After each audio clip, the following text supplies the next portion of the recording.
Bom dia a todos. Eu me chamo Jorge da Silva Frache, sou presidente da seccional de Roraima e presidirei esse painel, o painel 26 de políticas públicas e concretização de direitos. Quero agradecer a presença dos advogados, das advogadas, dos estagiários, dos estudantes de direito, do público em geral, a nossa 22ª conferência. Agradecer a hospitalidade da seccional do Rio de Janeiro, na pessoa do seu presidente, Felipe Santa Cruz, agradecer ao Conselho Federal pela realização, na pessoa do Dr. Marcos Vinícius, da bela conferência que temos, que tem nos brindado desde a segunda-feira. Temos já o nosso primeiro palestrante, Dr. Daniel Sarmento. Vou passar a palavra ao nosso secretário para a apresentação do currículo, do breve currículo do Dr. Daniel Sarmento, que fará uso da palavra, uso da palavra, com um tempo de 25 minutos. Desculpa, o nosso relator. Bom dia a todos. Dr. Daniel Sarmento é professor de Direito Constitucional da UERJ, mestre e doutor em Direito Público pela UERJ, com pós-doutorado na Yale Law School, e é procurador regional da República.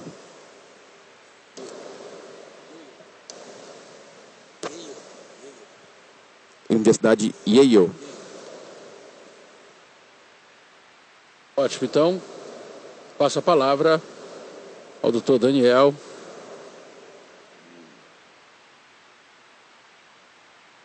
Para sua exposição.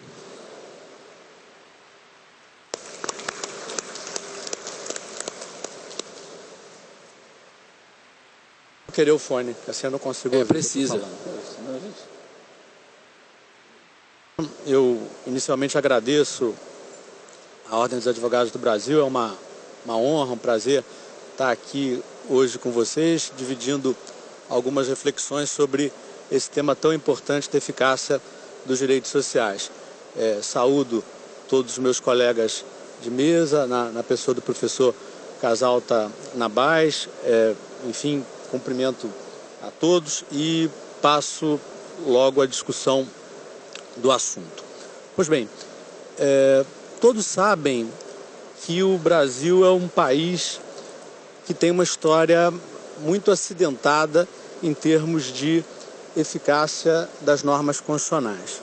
Durante quase toda a nossa história, a Constituição foi percebida muito mais como uma proclamação política que, na melhor das hipóteses, deveria orientar a atuação do legislador do que como norma jurídica de verdade. Basta a gente lembrar que a Constituição brasileira de 1824, por exemplo, consagrava a igualdade e a principal característica do país era a escravidão dos negros. Basta a gente lembrar que a Constituição Republicana, enfim, de 1891, assegurava um Estado liberal e a gente tinha no Brasil muito mais um Estado feudal, em que os direitos individuais não entravam da porteira da fazenda para dentro, num país que era predominantemente rural. Se a gente avançar bastante no tempo, chegaremos nas constituições imediatamente anteriores à nossa, a Constituição de 67 e depois de 69, e nós veremos também um discurso em absoluto descompasso com a realidade. Para citar um único exemplo, no capítulo dos direitos trabalhistas, falava-se que o trabalhador fazia jus à clínica de repouso e colônia de férias. Eu acho que, enfim, ninguém cogitava em tirar aquilo do papel. Eu não sei se em algum momento chegou a ser ajuizada uma ação judicial ou uma reclamação trabalhista de alguém buscando uma vaga numa clínica de repouso.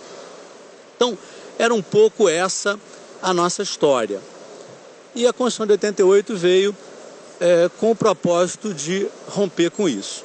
Como todos sabem, é uma Constituição extremamente generosa no que concerne aos direitos, que deu um tratamento novo aos direitos, que já se revela na sua própria topologia, ela coloca os direitos fundamentais antes e só trata depois da organização do Estado. Foi a primeira das nossas constituições a estabelecer que direitos fundamentais são cláusulas pétreas, ou seja, são protegidos até mesmo do poder constituinte reformador. E, muito importante para o nosso objetivo aqui, uma Constituição que proclamou a aplicabilidade imediata dos direitos fundamentais, não apenas dos direitos individuais e políticos de primeira geração ou dimensão, mas de todos os direitos fundamentais, dentre os quais se incluem os direitos sociais, como também os direitos difusos, transindividuais, culturais e etc. Naturalmente, a gente não muda a realidade alterando apenas normas jurídicas. Todos nós sabemos que o processo social e político é muito mais complexo do que isso. E que, dentre as mudanças necessárias, uma delas é a das mentalidades, é a das pessoas, né? Então, naturalmente, nos anos que se seguiram à promulgação da Constituição de 88, persistiu aquela mesma racionalidade que até então era empregada, que relegava os direitos, especialmente os direitos sociais, a uma espécie de limbo jurídico. O discurso, então, hegemônico era de que direitos sociais não seriam mais do que normas programáticas. E aqui concebia-se normas programáticas não como normas de verdade, né? Um processo um pouco similar do que se passou na Itália entre a promulgação da Constituição italiana posterior à Segunda Guerra Mundial, que é de 1947, e a criação da Corte Constitucional Italiana em 1956. Colocou-se para o exercício do controle de constitucionalidade a Corte de Cassação, que era basicamente composta por juízes da época do Mussolini. Ora, eles não tinham muita simpatia pelos valores da nova Constituição e logo cunharam a categoria das normas programáticas, as quais recusavam, na prática, efeitos jurídicos, né? No Brasil, a gente vai encontrar, na República Velha, Rui Barbosa, bem depois, o professor Zé Afonso da Silva, que teve nessa conferência, já dizendo que todas as normas têm efeitos. Mas, em geral, as instâncias jurídicas e políticas no Brasil faziam ouvidos de mercador a esse discurso. E isso aconteceu também com o Judiciário brasileiro e também com o Supremo Tribunal Federal nos primeiros anos de vigência da Carta. O Constituinte de 88 não teve a coragem de fazer, ou talvez não tenha tido as condições políticas de fazer o que outros estados fizeram. Começar de novo, inclusive, no que se refere ao Supremo Tribunal Federal. Então imaginem os senhores, em 1989, 1990, que os juízes daquela nova ordem constitucional eram ministros nomeados durante a ditadura militar, que tinham feito um forte lobby na Assembleia Constituinte contra diversos dos avanços que a Constituição de 88 consagrou. O Supremo, está documentado, por exemplo, fez um lobby contra a ampliação do leque dos legitimados ativos na ação direta de inconstitucionalidade, defendendo que deveria ser apenas o Procurador-Geral da República. Pois bem, naturalmente, esses ministros, essa cúpula do Poder Judiciário, leram a Constituição de 88 sob as lentes da ordem constitucional da ditadura.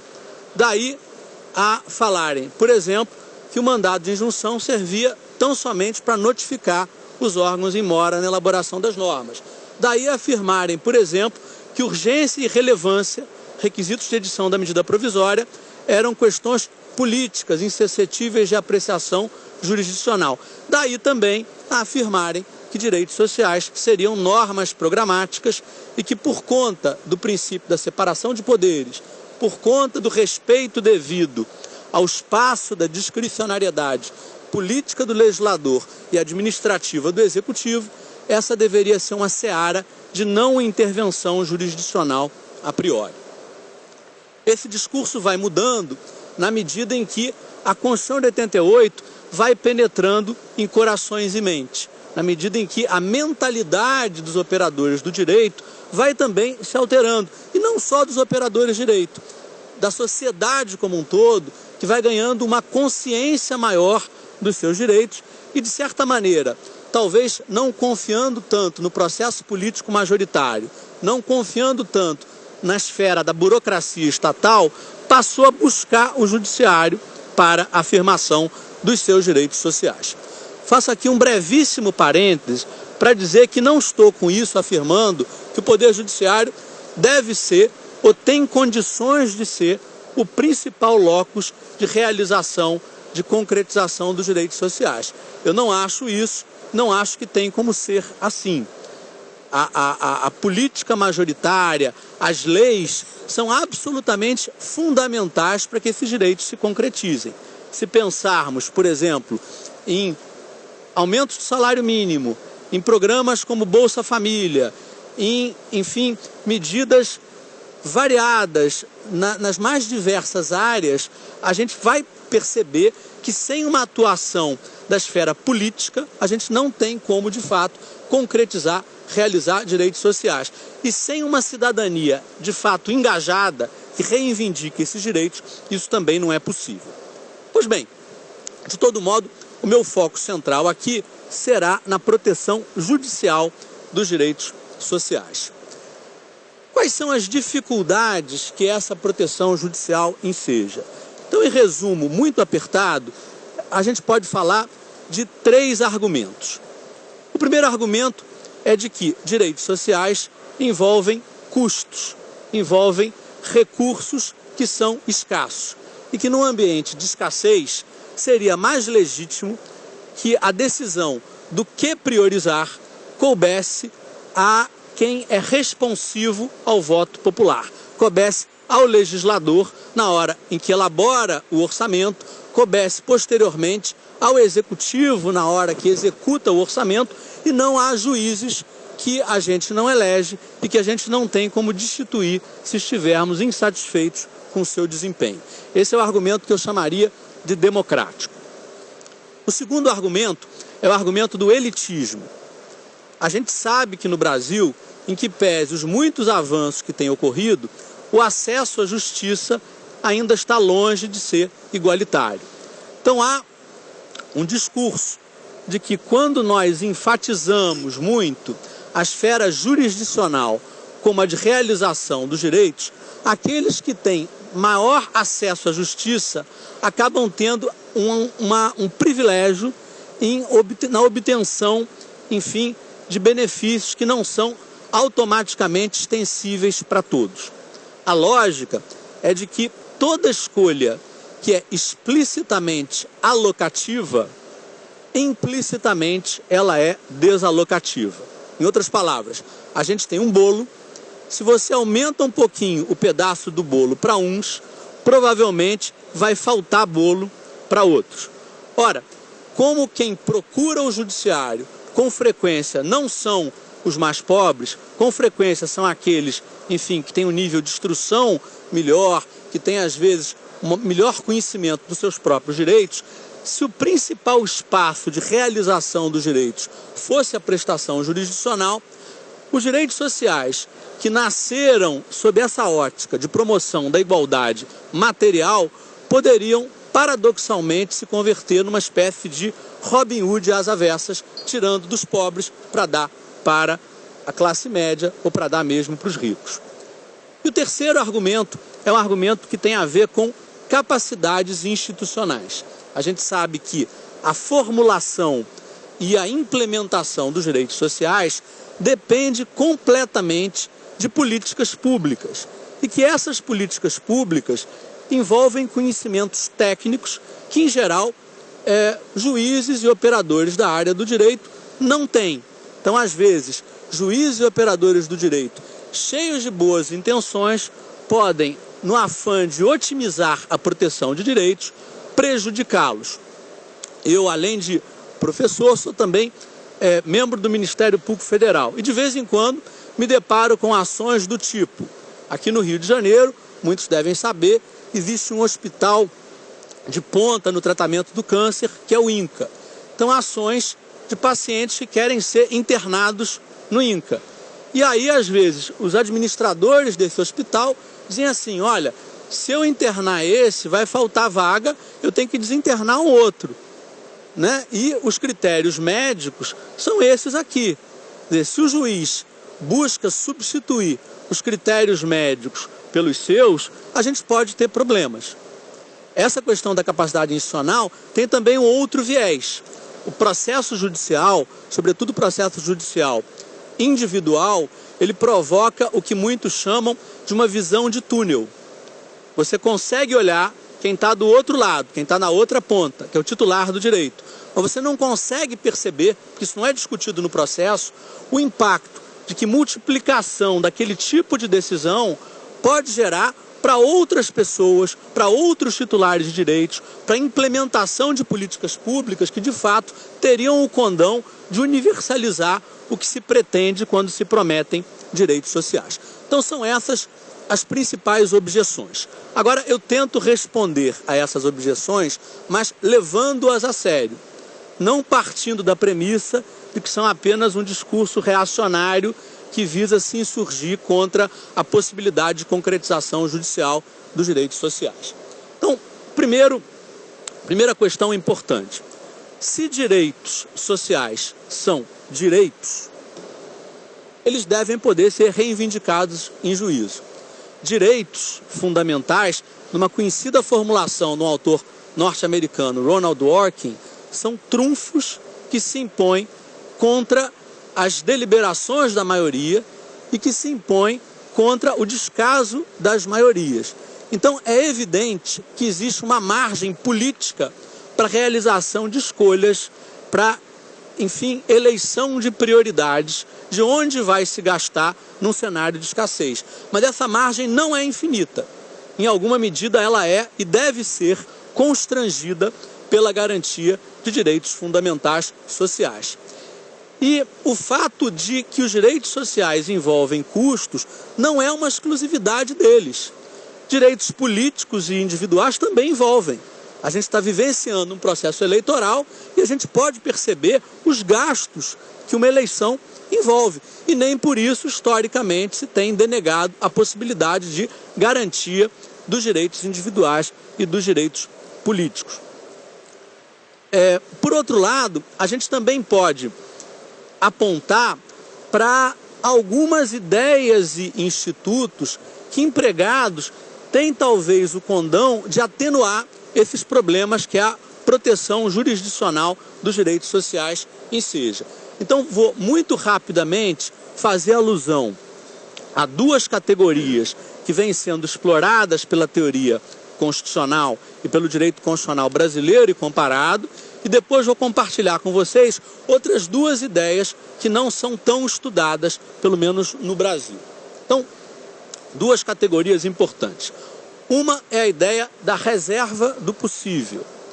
A ideia da reserva do possível, que foi originariamente criada pela jurisprudência constitucional alemã, e da Alemanha acabou se expandindo para outros países, significa que direitos não nascem em árvores, não caem do céu, estão sujeitos a limites materiais, mas isso não significa dizer que em alguma medida eles não possam ser exigíveis.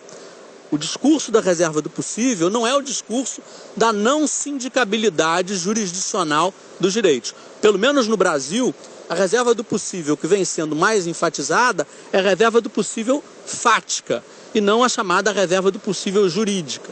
A reserva do possível fática é a existência dos recursos da riqueza na sociedade, enquanto a reserva do possível jurídica é a previsão, especialmente no orçamento, de autorização para que determinados gastos sejam realizados. A gente, de fato, não teria, considerando as características do Brasil de hoje, como universalizar, por exemplo, um direito à moradia pleno, um direito quase que à casa própria para todas as pessoas, considerando o déficit habitacional do nosso país. Mas isso não quer dizer que alguma coisa não possa ser concretizada. Isso não quer dizer que, em alguma medida, seja possível avançar, inclusive sob o prisma da prestação jurisdicional. A reserva do possível, no entanto, nos alerta, nos adverte que há limite. E ela deve ser pensada, e esse é um ponto que eu vou retomar no final da minha exposição, numa perspectiva universalista. Vale dizer, não se deve conceder a uma pessoa aquilo que não seja possível conceder às outras que estão na mesma situação que ela, né? Às vezes, sobretudo na tutela individual, os juízes, sensibilizados com o sofrimento do autor, concedem tudo que lhes é pedido sem cogitar da possibilidade de extensão daquilo para todos que estejam na mesma situação. E aí sim a gente pode ter aquele problema da desigualdade, do elitismo que eu enfatizei no começo da minha exposição. Uma outra categoria muito importante, também originária da teoria constitucional germânica, e sobre a qual eu sei que o professor Casal Tanabás vai discorrer, é a do mínimo existencial. O mínimo existencial é muito empregado aqui no nosso continente pela Corte Constitucional colombiana. Na minha opinião, a Corte Constitucional que tem trabalhado melhor em todo o mundo no tema dos direitos sociais. E o Supremo Tribunal Federal vem também discorrendo sobre o mínimo existencial, que se liga à ideia da dignidade da pessoa humana, a garantia daquelas condições materiais básicas que são essenciais para a fruição das liberdades. As liberdades não devem ser vistas apenas, enfim, como ausência de obstáculo estatal para a ação do agente. São condições essenciais para a participação democrática, para a atuação do cidadão na vida pública, mas que também configuram requisitos autônomos de moralidade política e que, por conta disso, devem ser assegurados pelo Poder Judiciário. Quer dizer, quando a gente consegue, em alguma medida, identificar aquilo que é mais fundamental, aquilo que é mais importante, aquilo sem o qual a vida não é digna, a gente tem pelo menos um parâmetro adicional para calibrar o grau maior ou menor de ativismo do Poder Judiciário na proteção dos direitos sociais. Um pouco de realidade. Muitos dos casos em que o Poder Judiciário brasileiro hoje enfrenta não é de pura concretização das normas constitucionais que consagram direitos sociais. Existem leis, existem políticas públicas definidas. No campo da saúde, por exemplo, em que a gente vivencia uma hiperjudicialização, com muita frequência ações são propostas pedindo o fornecimento daquele remédio que já está na lista do SUS, né? Muitas vezes ações são propostas pedindo que se assegure à menina ou ao menino o acesso à escola, e aquilo já está perfeitamente concretizado no plano da legislação infraconstitucional. Então não estamos aqui pensando em concretização de princípios abstratos, em que há espaço para ponderações, em que há espaço para uma série de outras reflexões. São casos relativamente fáceis.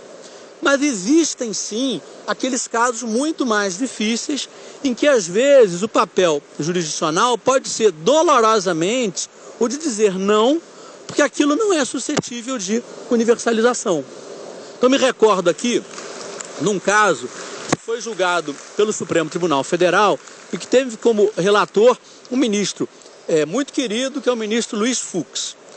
O ministro Fux discutia ali uma decisão do Estado que não tinha, enfim, custeado o tratamento em Cuba de uma mulher que sofria de uma doença chamada retinose pigmentar, uma doença que, enfim, pode gerar a cegueira e para a qual não há tratamento, não havia tratamento no Brasil. Só que na época, inclusive a Sociedade Brasileira de Oftalmologia não reconhecia a eficácia do tratamento dispensado em Cuba para a retinose pigmentar. E o Supremo Tribunal Federal disse assim: olha, tem que conceder ainda assim o tratamento, porque o direito à saúde envolve também um direito à esperança, e é preciso que haja essa esperança. Mesmo que a gente não saiba se o tratamento é ou não eficaz, a gente tem que garantir esse direito à esperança. E eu indago para vocês, a gente tem como universalizar isso? A gente tem como estender para cada pessoa que sinta que tenha algum problema de saúde, a possibilidade de buscar um tratamento em qualquer país do mundo, sem comprovação, que possa vir com alguma chance de cura, não dá para universalizar essa pretensão, né? Então, muitas vezes, é difícil, mas muitas vezes a resposta deve ser não. Em outros casos, a resposta deve ser sim. E aí, até porque já esgoto o meu tempo, gostaria de falar de dois estándares, de dois parâmetros que me parecem muito importantes na proteção judicial dos direitos sociais.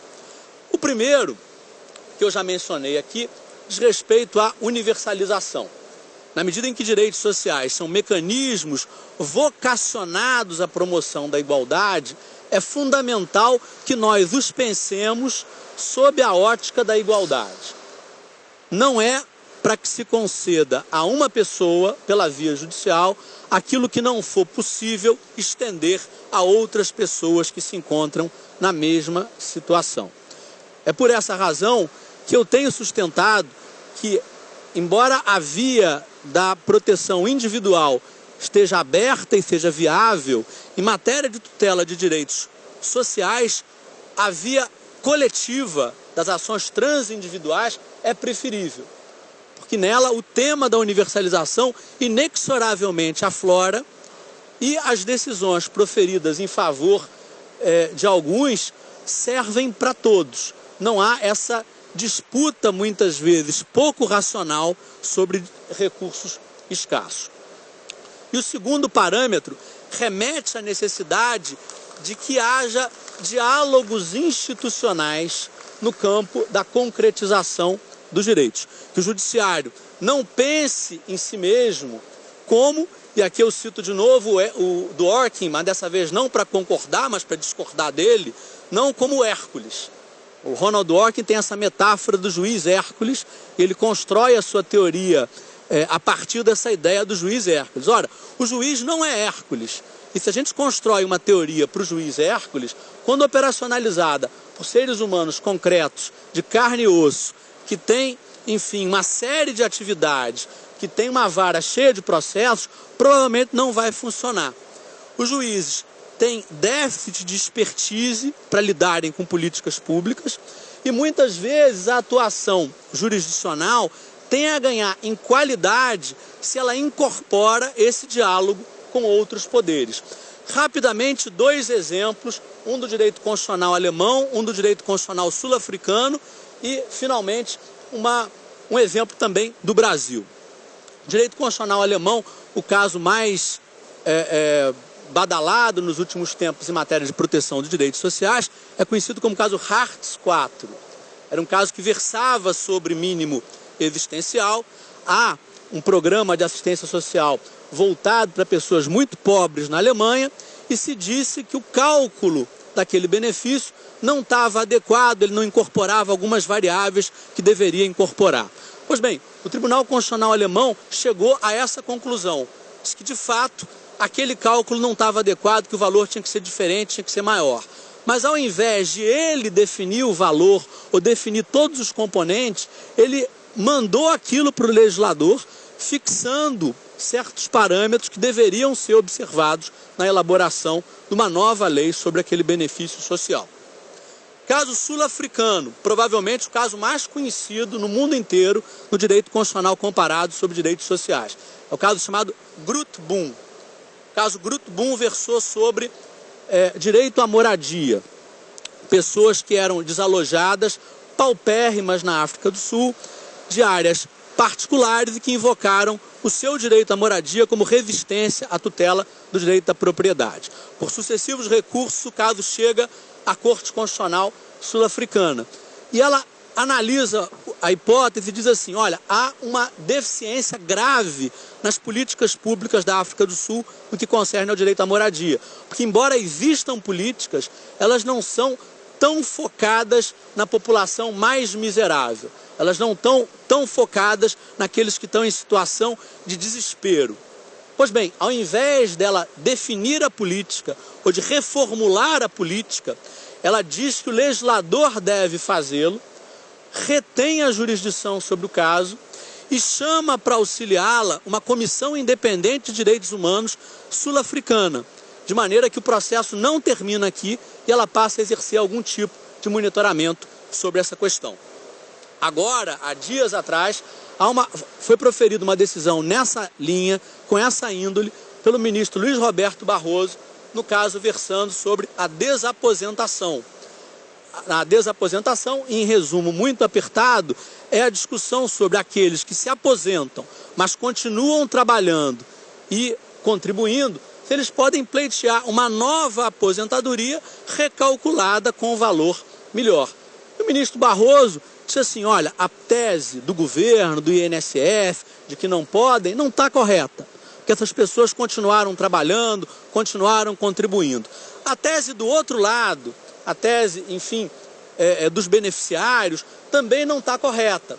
Porque nesse período, eles mal ou bem usufruíram de benefícios sociais, não seria justo equipará-los àqueles que não receberam coisa nenhuma. Então a gente tem que dar uma solução para isso aqui.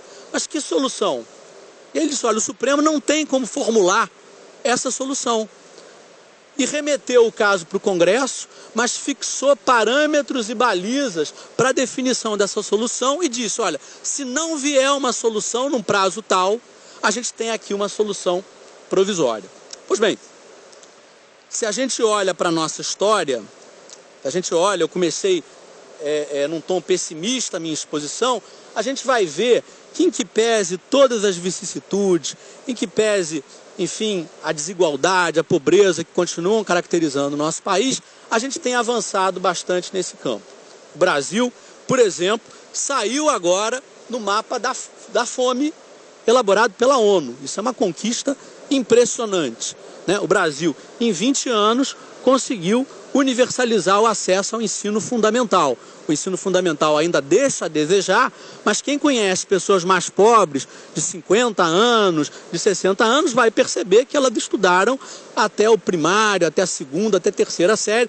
Nas gerações futuras isso não vai acontecer. Então nós vimos avançando e eu acho que a Constituição de 88 tem dado uma contribuição importante para esse avanço. A distância que nos separa das promessas generosas da Constituição ainda é enorme, a gente ainda tem muito que navegar, mas é preciso manter essas promessas no horizonte. Um pouco como, e com isso eu encerro, falava o poeta uruguaio Eduardo Galeano sobre a utopia. Ele dizia o seguinte, a utopia está lá no horizonte, me aproximo 2 passos, ela se afasta 2 passos. Caminho 10 passos e o horizonte corre 10 passos. Por mais que eu caminhe, jamais alcançarei. Para que serve a utopia? Serve para isso, para que eu não deixe de caminhar. Essa promessa generosa dos direitos sociais consagrados na nossa Constituição é uma utopia que não deve permitir que paremos de caminhar. Muito obrigado.